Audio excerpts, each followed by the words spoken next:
Le véritable cugnamante de Douarnenez, c'est un gâteau fait à base de pâte à pain, de beurre et de sucre. Voilà. Donc j'ai pris un morceau de pâte de 400-420 grammes de pâte.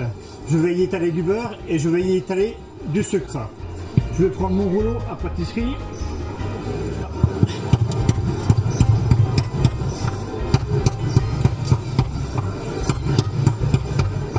Voilà, le beurre est un petit peu dur parce qu'il fait un petit peu froid dans le salon. Donc 420 grammes de pâte, 200 grammes de beurre et je vais prendre 200 grammes de sucre également. Alors je pourrais prendre un petit peu plus de sucre si je voulais que le gâteau soit caramélisé, ou bien un petit peu plus de beurre si je veux rendre le gâteau un petit peu plus moelleux, plus gras. Je vais préférer qu'il est un peu moins souple. Un peu moins souple, plus caramélisé. Quand il est un peu caramélisé. Voilà, comme à Douarnenez quoi. À Douarnenez, les gens aiment bien caraméliser aussi. À Douarnenez, où c'est la capitale du cugnamant, on le préfère caraméliser. Et voilà, et donc là, après, je vais appliquer la technique du feuilletage, c'est-à-dire que je vais donner deux tours au gâteau.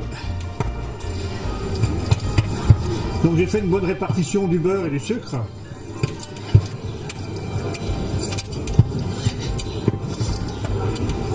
Voilà, mes deux tours sont réalisés. Et ensuite, je vais couper cette préparation en 6 petits morceaux égaux pour faire 6 cugnamants.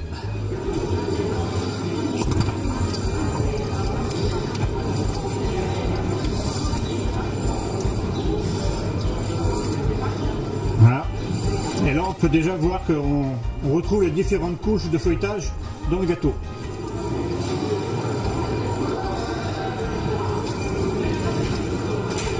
Donc c'est un gâteau assez riche, on va dire, mais feuilleté, caramélisé et beurré à souhait. C'est un gâteau qui se mange aussi bien pour le repas du midi que pour un encas, pour le goûter. C'est également un gâteau qui voyage très bien.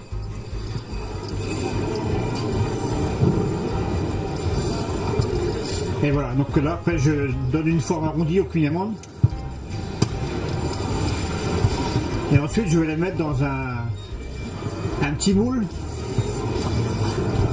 dans une feuille de papier cuisson, qui va me permettre de regarder en cours de cuisson si le gâteau est caramélisé sur le dessous.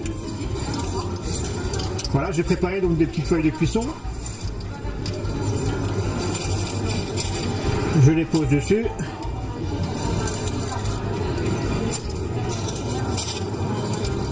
Alors que je fasse des grands gâteaux pour 5-6 personnes ou des petits individuels comme ça, la technique reste la même. Elle est identique.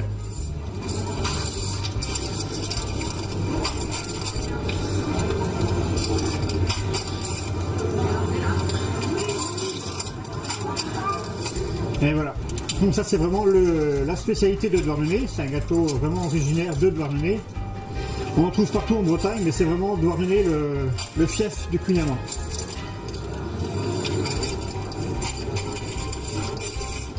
Ensuite, je mets une petite dorure au lait sur le dessus. Alors pourquoi du lait? Parce que si on mettait du beurre si on mettait de l'œuf ou du jaune d'œuf, la coloration serait excessive par rapport au temps de cuisson. Donc du lait, c'est largement suffisant. Et ça va donner une petite couleur et une petite croûte caramélisée à la cuisson. Et ensuite, on incise sur le dessus parce qu'il ne faut pas oublier que c'est de la pâte à pain à l'origine. Donc si on n'insiste pas, ça va gonfler. Et ce n'est pas du tout le but de rechercher.